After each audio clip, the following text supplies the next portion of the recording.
All right, Toby, what do you think happens in the main event? Okay, so this is the gala episode. So everybody has to dress up because they not only are they going to be a part of the gala, they also have to act as security because there's a famous dude that needs like extra protection for some reason, and it turns into a bunch of like ballroom shenanigans. Would you say it turns into a ballroom blitz? Something like that, yeah.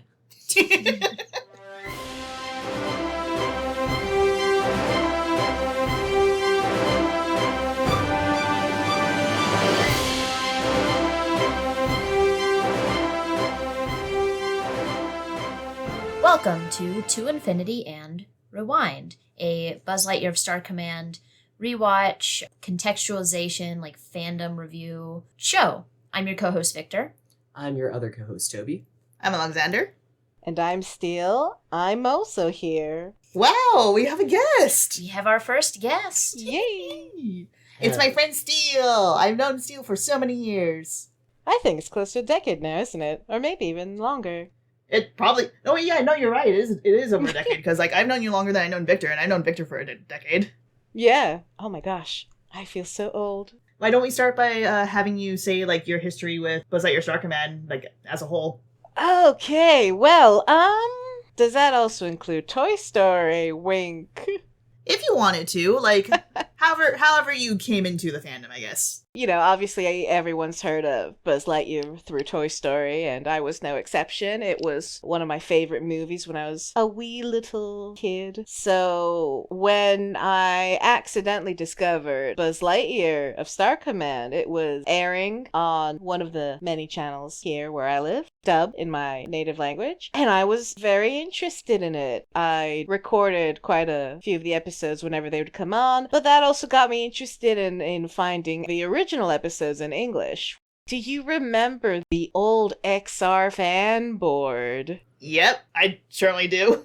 Yeah, it was one of the only active at the time Buzz Lightyear Star Command fan board. I became a member, and basically that's where I met you and a bunch of other fans. Later on, of course, that led to tracking down the episodes, exchanging the episodes, being active in the fan base via creating the wiki, as well as various discussion forums, and of course real life kicked in. And I drifted away from the fandom, but it's nice to be back. Yes. Yeah. Steele's the one who sent me the episodes that we watch for my DVDs. They came from Steele. Oh, that's awesome. Obviously, I don't know Steele as well as Alexander does. I'm much younger than Steele and Alexander, but I know Steele as the pillar of the fandom. Really? Yep. That's actually really flattering. Like, you're the one who made the fandom wiki. You created one of the main forum boards, especially the one that Victor and I met on. That is true. That is true. You guys met there. You're responsible for this. I guess I am, actually. Wow. Mm-hmm. Yeah, because basically that's where I remember Victor from, too, even though we didn't talk much back then. Because I was like 14 to 15 You when were- I was most active on that forum. Oh. Yeah, you were a 13-year-old when you joined. Yep. Gosh. And that was why I was like, I don't want to talk to you. You're a child.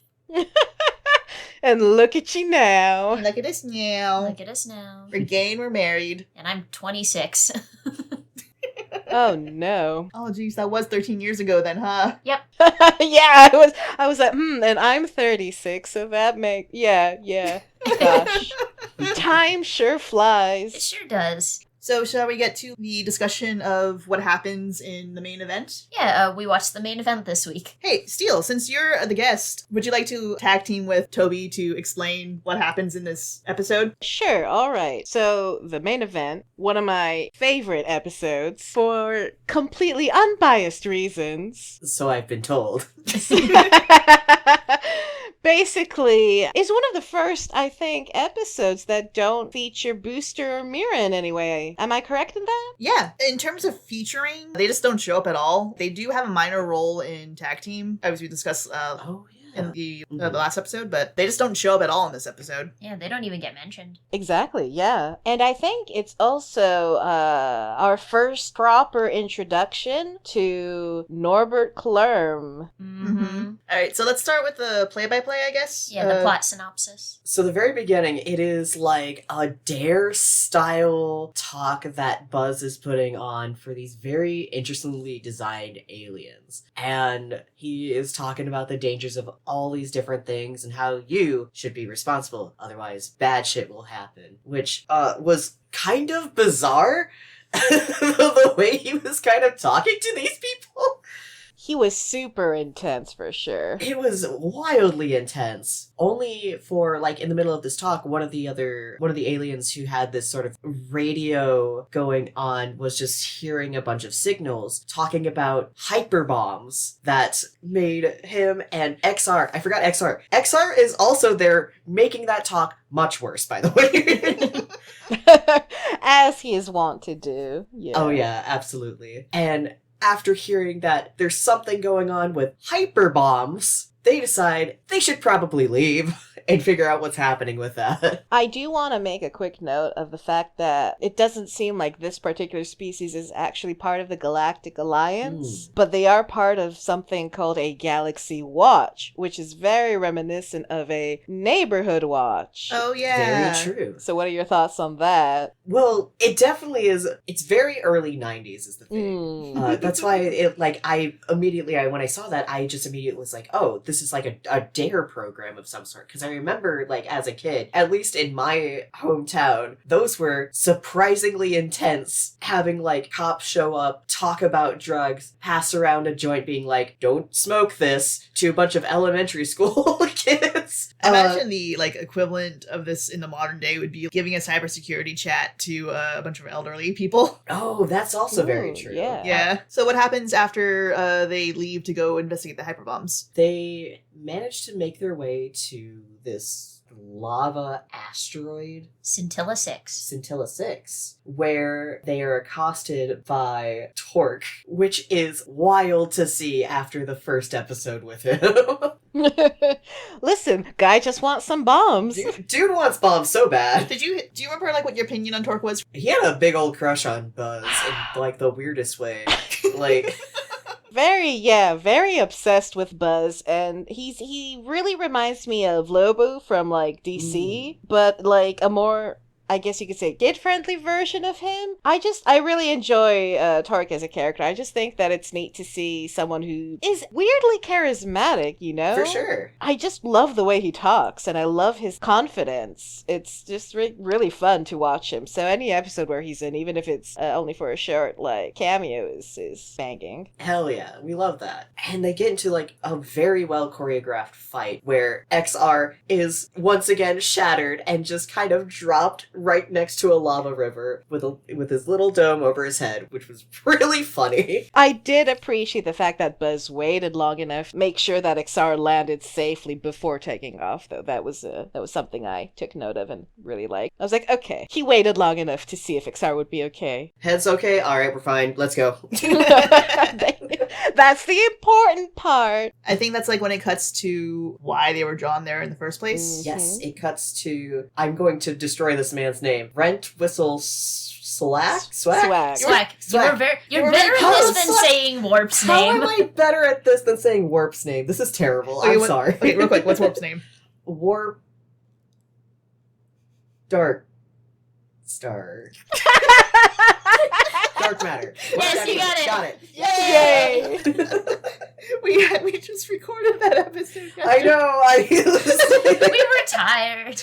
He's a Kirby character in my head for some reason, and I don't know why. Rent Whistle Schwack. Swack? Swack. Swack. Got it. Yeah. Showing off on this fight that he basically choreographed between Torque and Buzz for this, what I assume to be like a millionaire tech industry dude. Norbert Klurm. He was basically the crypto guy before crypto. Yeah, he's my God, that's so true. he's a computers guy. He's like a wormy little Bill Gates. Yes. I did also like go back and listen to the audio of like how he like what he describes as his product that made him billions, and it is a video game. Actually, Yeah. it's like the simulation is a video game, and also he's advertising the fact that like I also invented this rotary dial. This was definitely my invention. He's the Tommy Tallarico of his time. Oh my God. I did remember, like, he says, like, this is the computer they built and the video game you can play on it, and he points out the rotary dial. We actually, back in Nos 4A2, when Buzz is going through the footage of XR, he's using one of those rotary dials at one of those computers. Oh. Yeah, it's just like the rotary dial was definitely invented before you, Klurm. Definitely. He's Tommy Tallarico. He's taking credit for things he did not invent, and is also advertising the fact that he's so rich. And so Ren is trying to get this guy's money so he can just sell a bunch of these, I assume, fights of Buzz and more than likely just like other villains, BattleBot style. Cockfighting. Yeah, I was about to say, it's basically like broadcasting live violence to make a buck. It's like arena battles, except you're, like, luring the other people in there. They don't know that they've been set up. It's the Thrilla on Scintilla. Klurm is just totally uninterested though, because he's just like, but my thing's cooler. It's my video game. And he starts talking about like, yeah, I can just simulate these fights on my game. Why do I need this? This is boring. Ren the entire time was like, wait, no, hold on. It gets better. It's gonna get better, and it's gonna get so much more fun. It's actually an interesting glance into differences in generations as well, where like the younger generation is interested in violence, but fake violence, what they consider to be real entertainment, whereas something that's actually visceral and real is nothing to them. That's very interesting. I did not think about that one. And with all this sort of fight that's happening in the sky, there is something else going on. Everybody's favorite New York gay that lives with his mom comes across a signal about hyperbombs, and that piques his interest, and he makes his way towards Scintilla to find out that Buzz is already there, and that pisses him off. Zurg has joined the party. Zurg has joined this fight. Zurg is here, and it's really one of the episodes where you get a huge glimpse into his psyche and what makes him tick. He has so many catchphrases he tosses here. He calls Buzz a little fruit fly. He even naps. He calls him Pony Boy. Like a show pony or something. I don't remember the line exactly. No, Torque called him a Pony Boy. Sorry. You know what? That's Torque. Like we established, Torque is obsessed with Buzz. We even see Zurg napping. We see how excited he is about getting these bombs before Buzz. I don't know. I just really dig that we get to see more of Zurg. And up until this point, I think we'd only ever really seen him in the Planet Destroyer, right? Yeah. Yep. We'd seen him a bit in Nosferatu. His first prominent appearance is the Planet Destroyer, and then this is his next prominent appearance. We've been taking note of that as we've been going through the episode. All the villain introductions, like some of them like are directly caused by Zurg, but he's not actually present until Planet Destroyer. We don't get to see more of his personality until this one. Exactly. With Zurg coming down to the planet, Torque sees that happen, and he's like, actually, I'm gonna get out of here.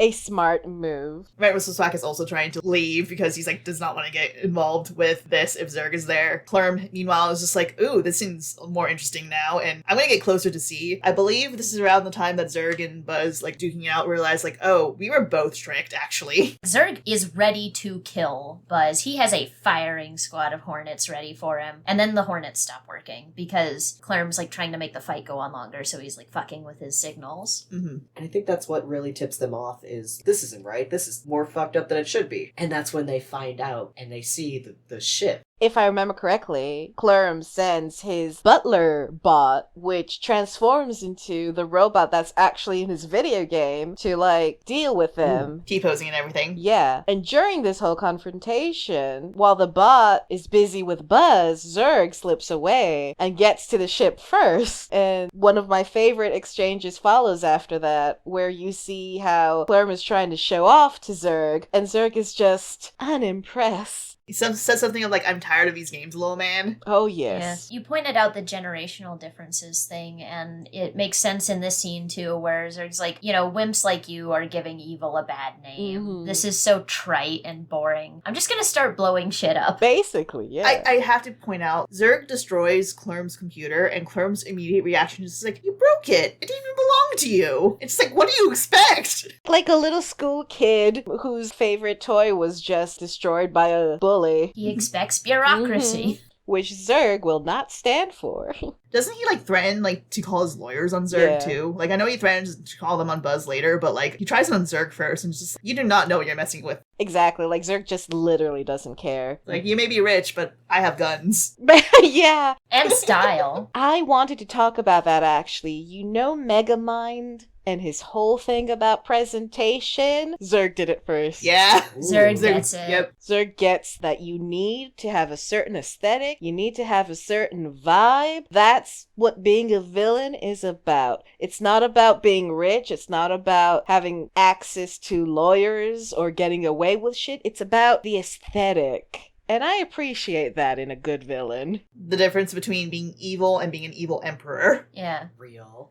Evil versus fun evil. Mhm. Basically. With the destruction of the computer, I'm pretty sure that helps to destroy the robot that's going after Buzz, if I recall right. No, Buzz gets on its back and rips something out of the back of its head, and then it turns back into the butler bot. Mm-hmm. The ship is crashing, Zurg's is already leaving, and Buzz is just, well, I guess I better help the civilians on there. Pulls out Rent, Whistle, Swack, and Clorm, and Clorm is just immediately just like, how dare you take so long to rescue me and nearly drop me? I'm gonna sue you. I do like how in this particular scene, Buzz is like, okay, yeah, no, I saved you, you're civilians, I gotta, uphold the law. And he does make note of, he doesn't even know who Clorm is. He's like, who are you? And Clorm's just like, I'm the richest man in the galaxy. And Buzz is just like, okay, and? Tommy Flower, go ahead, telling you. Yeah, literally. Meanwhile, Rent Whistle is like, well, he may be a ranger, but I'm not, and then immediately tackles Clorm to beat him up. Just beating the shit out of him. And Buzz is like, we'll just keep watching this. XR gets back up there. And he's like, should you stop them? Buzz is like, nope, give it a minute. I mean, I'd do the same if I were in his place, I'm not gonna lie. Mhm. Real. And that's the episode. That's the episode, yep. All right, and I think we're done with the episode summary, so we should move on to the intermission. We'll see you there. So, yeah.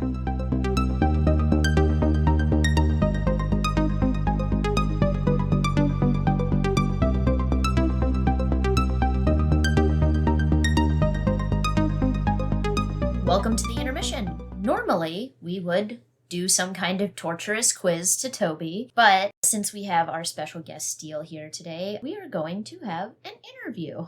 Steele, you are famous among us for being the one to create the BLoSC wiki that we reference a lot for these shows. Oh, I'm flattered that you actually referenced the wiki, because I always feel like it could use a lot more work. There's a lot of articles that feel half-written. There's certainly, a lot that's under construction, but in regards to a quick compendium of Buzz Lightyear Star Command knowledge, there's no other option. And it can always be improved. That is true.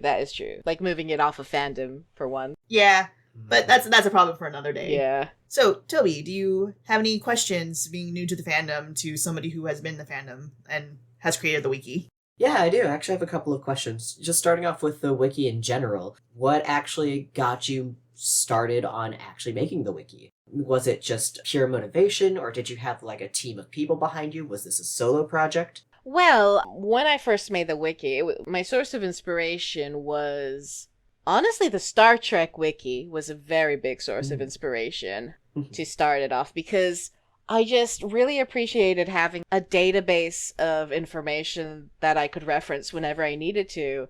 Oh, when was this character born? Or what was this alien species named? Or what happened in this episode? So the BLoSC wiki was basically born for that reason, in order to have a very detailed and comprehensive database that we could reference whenever we needed. The Avatar wiki was also another big source of inspiration, one that I took a lot of pointers from when first building the wiki. It was initially going to be a joint operation between me and my friend back at the time, Ease, and I was hoping that creating the wiki would encourage other people to also contribute. like Alexander and Ranger Nova at the time, and other members as well. And like it started off pretty strong, but eventually it petered off. It wasn't quite a joint effort in the sense of the word. It was mostly an idea that I had that I really wanted to do, and I was encouraged by others to pursue it. And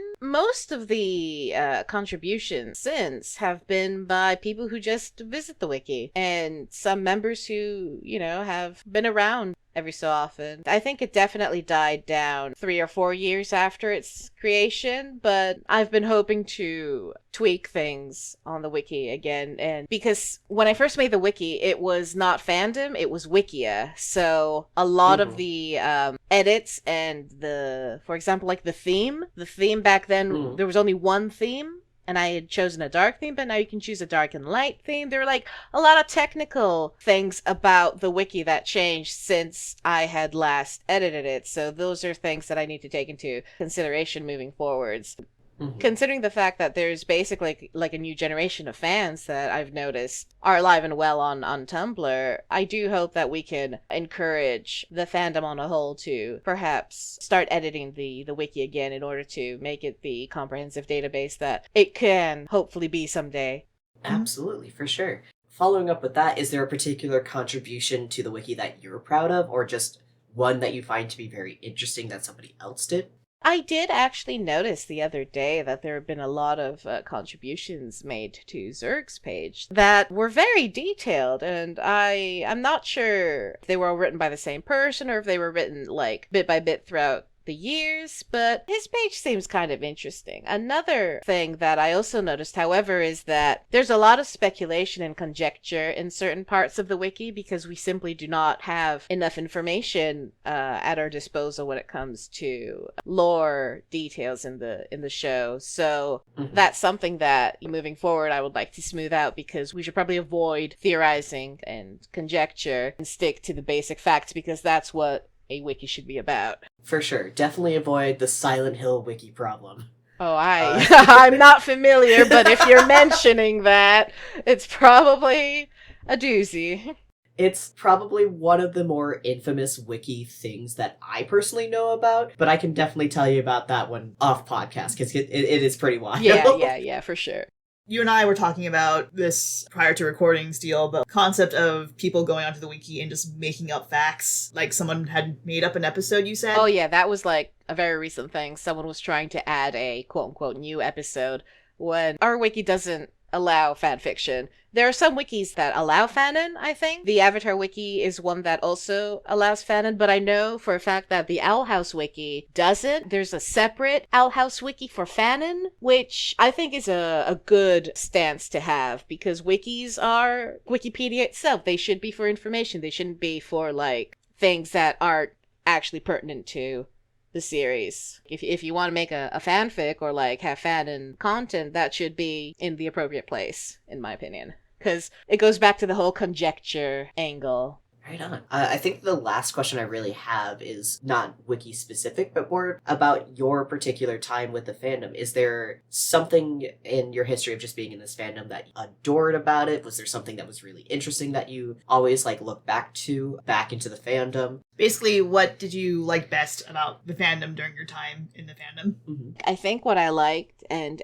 miss a lot, and I don't think it's something that newer fans share, is actually discussing episodes and theorizing. This makes me sound old, so forgive me in advance. But I feel like, a lot of fandom, and not just BLoSC, but fandoms on a whole, are very content-based, on like just seeing a lot of fan art, or I guess fanfic, and just seeing content and consuming content. Whereas something I really enjoyed back in the day was simply being able to kick back and just talk about characters or talk about theories or even analyzing theories and the like. And another thing I also enjoyed back in the day was not just being able to make friends and maintain those friendships beyond the fandom itself, but also discovering new information about the show and the production every so often. which is more of a time thing because it was closer to when the series was produced, I think, compared to now. But I just think that, like, that camaraderie was the most prominent thing that I remember from the fandom back then. It was a small community, but pretty tight-knit. Just being able to talk about something that you loved with other people was the best thing about it, I think.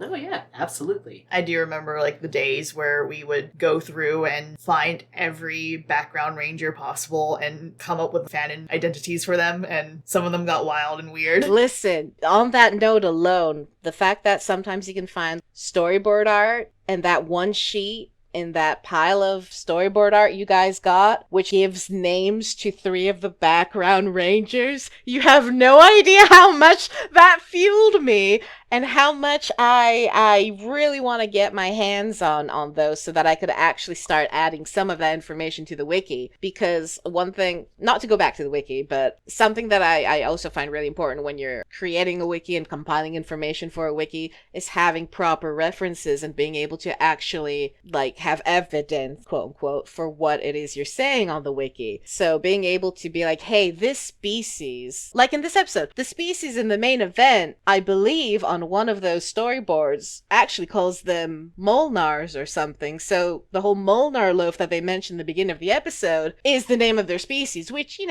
hindsight is kind of weird. You wouldn't call this human pasta or whatever. We do call it like, give me an example of food that we call by the place it's from. Indian curry or Japanese curry, because they make it kind of differently. Yes. Italian bread. Italian bread. French bread, yeah. Yeah, true. I don't know why the first thing that came to my mind was sloppy joes. That's not right. The culture of sloppy. Or Joe's. Yeah. No, yeah, actually, now that you mentioned that makes more sense. But, like little details like that is always so great to find. That reminds me, on that sheet too, like we actually get to like know which character is, what was his name, Moob? Yeah. One of the background characters. 2 of the characters from the beginning of to the episode, they're both voiced by the same voice actor, Dan Castellaneta. Mm-hmm. So we didn't know in the fandom for a long time which one of them was which. And now because we have the concept art, we know which one is Moob. Hell yeah. Yeah, exactly. So that's information that you can finally have properly updated on the wiki for people to actually reference in, fan fiction or fan art or whatever. Or just for fun. Or just for fun, yeah, honestly. Those kind of deep cut for me as a fan are like my favorite thing, and one of the things that actually rekindled my interest in the fandom again. Just finding those little like gold nuggets of information that I've been starved for like years is just fantastic. It is absolute fuel. I guess I did come up with just one more question because you were talking about theorizing back in the day. Was there a fan favorite theory for anything in particular? Oh, Oh, gosh. geez, all the ones about Zurg. People could never agree on their fan theories about Zurg, but I think the prevalent one, which was mostly championed by me and Ease back in the day, was that Zurg is what you see. What you see is what you get. He's not some guy in a costume. He's not a robot, because all the hints there have, he sleeps, he eats, he breathes in things. He's an alien species. That was basically our theory back in the day. It wasn't the most prevalent theory. Others still were very adamant that, oh yeah, he's Buzz's dad, which doesn't make sense because I'm leaning forwards. I'm staring at you guys intently. I'm gonna hit you with like a deep cut. Did you know that the TV series had actually finished production before Toy Story 2 came out? Oh, really? If you look at some of the concept art, it has dates that go all the way back to 1998, whereas the series was released in 2000. And the pilot, The Adventure Begins, was actually created after the series, which is probably something you guys are already familiar with. Mm-hmm. Yeah, I mentioned that several times. Exactly. I forgot about the fact that the series itself was made before Toy Story 2. Basically, they had been given the green light to release this before Toy Story 2, but then that decision was changed, which gave them the time to actually make the pilot movie. So we wouldn't have had The Adventure Begins if they hadn't been told not to release the TV show until after Toy Story 2 had been released. Food for thought. And so, that little joke in Toy Story 2 about Zurg being Buzz's father is just a parody of the scene from Star Wars, which there's a similar scene in an episode of BLoSC that we haven't gotten to yet, where instead of it being played straight like it is in Toy Story 2, it is entirely just a lampshade. Zurg is saying that because, how stupid can you be that you believe that? Basically just a means to get an edge in the fight against Buzz in order to trip him up in BLoSC. And a lot of people were like, oh, they created that scene in homage to like the Toy Story 2 scene, whereas these two scenes were created independently of each other, because BLoSC is basically you could say it's even a love letter to a lot of old sci-fi series, because there's so much in BLoSC that's reminiscent of Star Wars, of Star Trek, of older like 80s sci-fi shows as well. So it's also comedy. It'll imitate or pay homage to scenes from movies and the like without actually something that you need to take seriously. So one of the stronger theories was that Zurg was Buzz's dad. The least popular theory was that he was a robot, because, that didn't really hold up when you examined all the facts that are in the show. And the theory that me and my friend championed was he's an alien. What you see is what you get. That's definitely the one I go with. They do refer to him wearing a helmet multiple times, but that doesn't mean that most of what you see isn't what you get. There's also my favorite theory that I just came up with, which is, what if that's an exoskeleton? What if he's a bug? What if that's why he can, control the grubs? No, that makes sense. No, not a bug. No. He works with bugs all the time. He's bug-themed. I mean, he does have robots that are called hornets. I hate that. I hate that there's some logic to it. Look, I'm just saying the grubs have to come from somewhere, okay? That No! I don't like that part. That one's fucked. Okay, no, my actual theory for that is that probably Zurg just has the queen somewhere, just doesn't care about it, just lets them deal with that and ignores that aspect of grub culture. Probably. But I do think it'd make a lot of sense if he was some sort of invading insect that took over their hive. It could even be the very first planet he conquered was the one with grubs on it, and they became his new minions. Who knows? Which is a totally bug thing to do. That's all I'm saying. Oh man. I keep thinking of the Men in Black bugs. Help. Edgar. No. Maybe that's why he's wearing a helmet, because, that does look like his face, but it is just an exoskeleton. Oh no. So he can shed it, and that's why they think it's a helmet. I can't think about the Men in Black bugs without thinking about a particular episode of the cartoon that is horrible on so many levels. The cartoon was great. I love that cartoon. Which episode do you mean? The episode with the one where the bug queen comes to Earth and she's like a little girl. Oh no, I remember. She's dressed as a little girl and she lays a bunch of eggs. That's nuts. It's horrible. Anyway. Look, the Men in Black was really out there. It was a good show. They pushed the limits of what they could do, and by God, they sure did it. I will say one last thing. I always said that Zurg was my favorite, but rewatching the series with my girlfriend, I actually have gained a new appreciation for Buzz and the other characters that I didn't have before. It's just, I really like Buzz and Zurg as narrative foils, almost. Mm-hmm. Nice. Yeah. They were both raised by their nanas. They really were. It's really interesting. So imagine the nanas were lesbians. Yeah. Buzz and Zurg don't realize it, but they are step siblings. Gosh. Okay, with that, I think we should go to the discussion.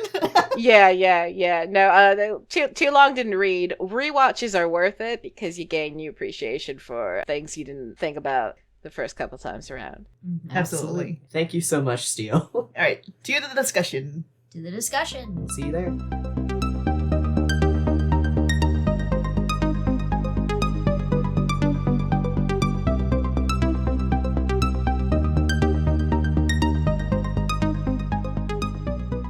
All right, welcome back from the intermission. We are ready to discuss the main event.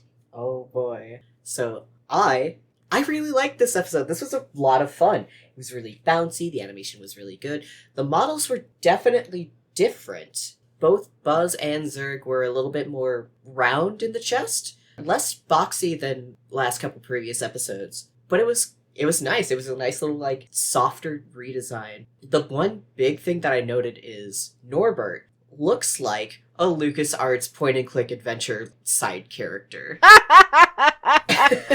Oh, that takes me back. And that specifically, I just like, oh, this is kind of fun. Like, the animation studio was Toon City, I believe. Mm-hmm. Toon City Animation. Right, yeah, they've got a very particular style. Very kind of fluid and round, like you said. Very bouncy. It's a very nice style. They're the ones who, like, did the Holiday Time episode. That's It's true. extremely dynamic in its shots, too. Oh yeah, all the shots were, like, angled. There was different interesting camera work actually used. Really wild, especially with, like, how stiff some of the episodes in the past have been. Toon City Animation on IMDb has credits for over 1,000 different projects. Do we have any fun voice cameos? We do. Obviously, we've got French Stewart back as Rentwhistle Swack, but for Clerm, we've got Mitchell Whitfield, who has done not as many things as some of our other guest voice actors. Mm-hmm. He does a bunch of voices on, like, Goldie and Bear or Vampirina. He's in 73 episodes of that show. Oh, wow. Like a little bit of on Sophia the First. He was Fix-It and several other characters in Transformers Robots in Disguise from 2014 to 2017. He was in 69 episodes of that. Oh, wow. He's been in Dogma Stuffins. In the 2007 Teenage Mutant Ninja Turtles movie, he was Donatello. This was a really fun episode. Another great Zurg episode. I always fucking love seeing Zurg show up because he is... I don't know what Wayne Knight is doing in the recording studio, but he is eating that shit up. Oh, we have, He like... is so fun. Steele, do you have that video that... Yes, I know what you're talking about. I also have... There's this video that I only recently discovered existed, which was some kind of behind-the-scenes thing that was released as an extra on a special edition of, like, Toy Story 2, which talks a little bit about the TV series. And there's also, like, a press kit with a lot of quotes and stuff about the casting. Uh-huh. Wayne Knight specifically says that he loves voicing Zurg because he gets to work out a lot of his, I think he said aggression, actually, through Zurg. Oh. It was, like, kind of like therapeutic for him, from what I understood. I'd have to actually look up the quote again, but he put a lot of passion into voicing Zurg because of that element, which is really neat. This is one of my favorite Zurg episodes, and like I said earlier on, for very biased reasons, I just really like the way he and Buzz exchange jabs and dance around each other and fight. They actually go down, like, they actually do hand-to-hand combat and are, like, very evenly matched. It's just, I love that fight sequence. It's one of my favorites. It's really wild. I love the funny little karate moves. Oh god, that was so funny.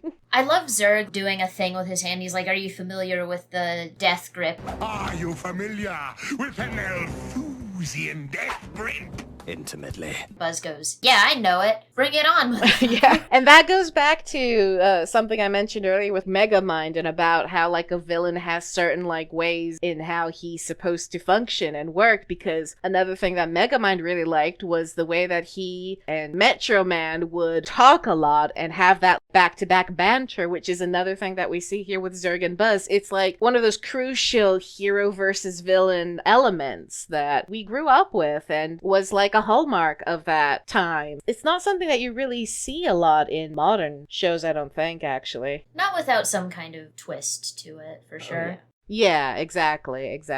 That dynamic being played very straight is us as kids' core. Yes. Meanwhile, I like the contrast of, like, how he interacts with Clerm, who is some rich brat who doesn't know to fear him or respect him at all, and having to assert his authority. He just gets very calm, very quiet, is just like, I see, and then just shoots the computers and stuff, and is just like, I am tired of you. I absolutely adore how he punches the computer. May I also point something else out about Clerm, is that his company is a jack of all trades of sorts, in that his logo, like the little one on his shirt, which I assume is his company logo, is also the logo we see on the freighter in Nos 4A2. Oh. And when we get to Slayer on a billboard. Oh. He owns a lot of shit. Okay.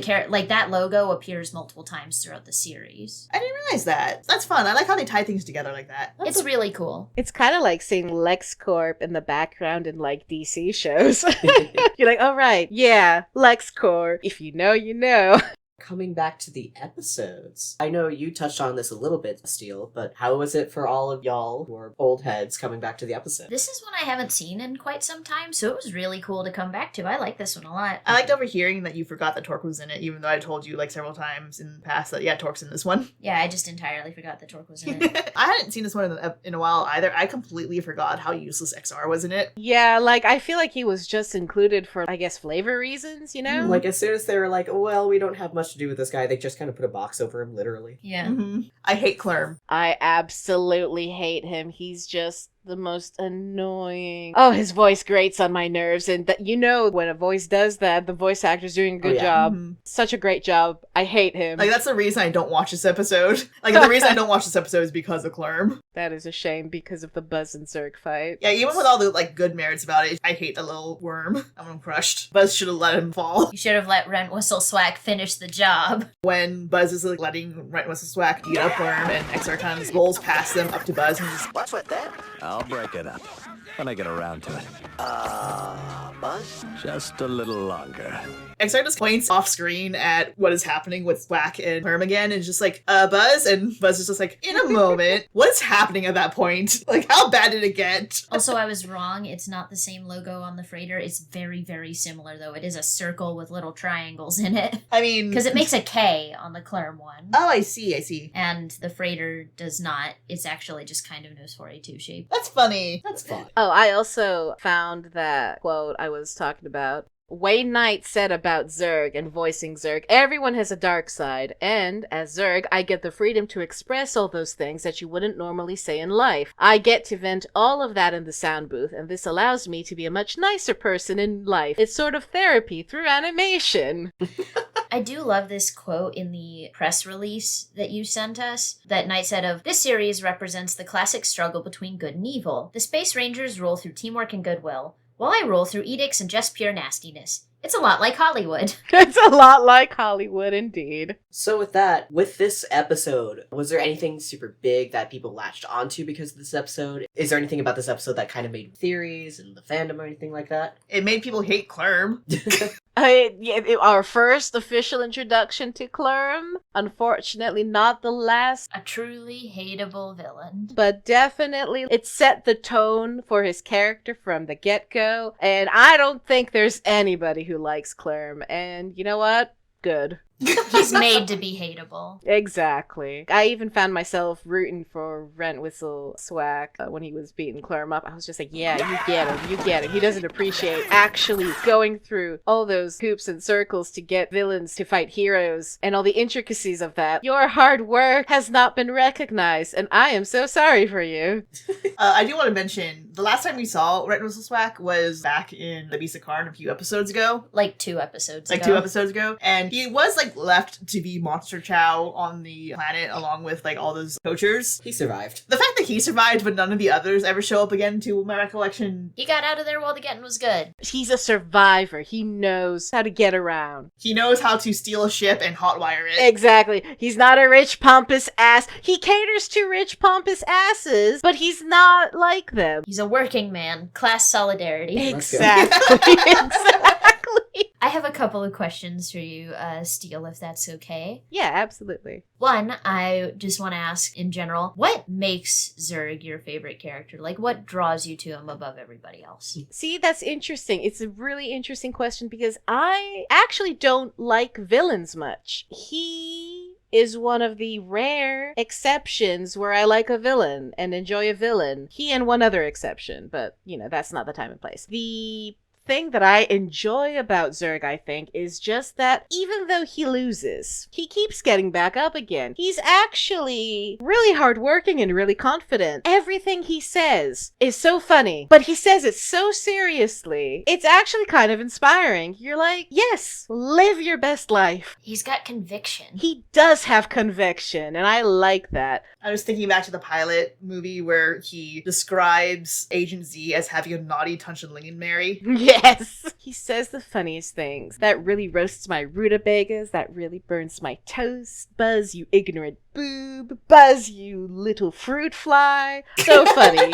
He's so funny. But he's also formidable. And I really like that about him because it's clear that he has access to machinery or whatever. He has access to minions. But he is also smart because he was behind so many things in regards to other villains. He created Nos. He says he slaved away in his lab to make Nos, which implies that not only does he have his grubs or his brain pods make things, he also creates things. And he was behind Excel being reactivated again. He gave Gravitina that gravitational flux capacitor or whatever it was called. But the thing is, he has orchestrated so many things. And the thing is, if it weren't for Buzz Lightyear, he would have been successful because he has succeeded in things. Like, several times over, yeah. Exactly. He proves time and time again that he is actually a formidable foe. He's not just a Saturday morning cartoon villain, even though that's what he comes off as. Because he has accomplishments under his belt. There have been instances where he's actually been really scary. In The Adventure Begins, for example, when he poisons the Unimind. In some future episodes like Holiday Time, which you will see, where he gets kind of really intense with some things. We gotta give credit to Stranger Invasion as well. I love Stranger Invasion as well. He's an equal opportunity enslaver, women and children first.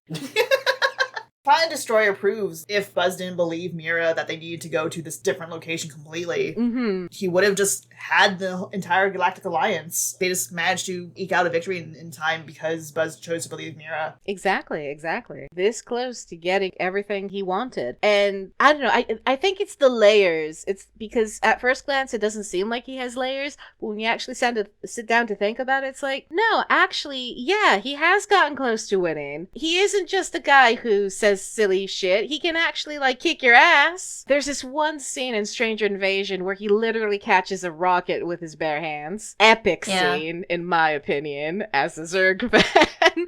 Oh, we'll get there. And they're just, like, little things that I really enjoy about Zurg. You don't want to watch a cartoon where everyone is just a stone cold badass. It's a cartoon. You know, you want to watch something that's fun, but you also want to watch something where there's some depth. And maybe Buzz Lightyear Star Command doesn't actually really have that kind of depth that we're more familiar with more modern TV shows and the like, you could say, because of its format and the time it was made in. But there's a lot of room for interpretation, and I think that's really fun from a fan aspect. He just really speaks to me. He's really passionate, and I like that. My other question, what is it like watching the show in another language? What is that angle coming at the show from like? Yeah, that's an interesting one. The most prominent example I can think of is that in order to translate something, sometimes a name will be different. So Xar, because he's an experimental ranger, in Greek, he was actually called DR in order for that translation to carry. So that means that Excel was also called DL in Greek, which is really interesting. Which I assume, since XL was just called XL for the pun of being extra large, did that carry over into Greek or? That did not, unfortunately. It was more because of XR being called DR, which was meant to be like, if I remember correctly, the literal translation was test ranger in Greek. In order to keep that naming convention, they named XL DL. But every other name was kept the same, just, translated. One important thing about translations is that sometimes you gotta cut things or include things in order for mouth movements to be in sync with what's being said. That makes watching BLoSC in a different language a really different experience. So, when Zurg says, "Curse you, Buzz Lightyear," in Greek, that translates to "Damn you, Buzz Lightyear." But the word that they use for damn is like sort of like a go to hell kind of way, which adds a whole other layer to what Zurg is saying. So, I was like, oh... So it's kind of like he's saying, "Go to hell, Buzz Lightyear," which is really funny. He doesn't actually say that in Greek, I have to say for those listening, but the terms he uses really hint at that. And just so I can be clear as to how much of a diehard fan I am, I not only have 2 copies of the series in English, the DVD rips and those AV rips that I found on a torrent way back when, but I also have copies of the first 20 or so episodes in Greek, because those were the the only ones I could find online. Mhm. And I also have copies of the German episodes, and I have copies of the French episodes. Ooh, Oh, wow. Amazing. I think we should perhaps wrap up soon, but before then I have one last question, which is, Steele, as somebody who has been in the fandom for a while and who is a big Zurg fan, I want to know, what is your take on Tobi's take on Zurg? You mentioned something about a New York gay, I think? Yes, okay, so Zurg very specifically, every time I see him and hear him talk and the way he alliterates things, in my head, he is a New York gay man who lives with his mother. Specifically an old queen. Yes, he is just an old queen. I love that. I think that's definitely something I can get behind nowadays. Hell yeah. I feel like back in the day, though, that was something me and Ease particularly were disappointed by, in the sense that it was one of the reasons that people didn't take Zurg seriously. They were like, oh, he's too flamboyant, oh, he's too, like, out there and stuff. Whereas, now that I'm older and wiser and gayer, I'm like, you know what? No, that's exactly right. Live your best life. If you're familiar with Dimension 20 et al. And Dropout specifically. Why didn't Mulligan be a good voice actor for one of the characters? Oh, actually, yeah, just have Brennan Lee Mulligan, just like, get him in there, be Zurg, he'd be fun. Grant O'Brien, raging bisexual. He used to live in New York with a bunch of roommates back when he was kicking off his improv acting career. Yeah, I can say that's kind of Zurg vibes. That's the kind of Zurg vibes I get. Yeah. Grant O'Brien. Same height, too. Same height, too! You know who I'm talking about, which makes this 10 times better. Just the way he basks in attention, Grant O'Brien, that is, that screams Zurg to me. And I'm like, yes, you are correct. Here's the thing. Like, I know old queens. Old queens are the most vindictive motherfuckers. Oh. They can be. They can be. This did make me look up how tall Grant O'Brien is, and Jesus Christ, he's 6'9". He's so tall. I didn't realize he was that tall. Immense. He is so tall. Hello and welcome to the part of the podcast where editor Alexander, that's me, has to re-record our social media information. For our guest Steele this episode, we request that you, if you are a fan of BLoSC and have any desire to help the fandom as a whole, to go to the Buzz Lightyear Star Command fandom wiki, help with filling in articles with any information that we haven't gotten the chance to do ourselves yet, and don't do wiki vandalism. You can find Toby at Toby Langley on Blue Sky. You can find Victor at Python Melon on Blue Sky. And don't find me, but follow our Mercury Melon YouTube channel, support us on our Mercury Melon Patreon, and if you have any fun facts about the fandom of your involvement or anything you might know lore-wise, or any corrections you might want to send us, email those to mercurymelonyt@gmail.com.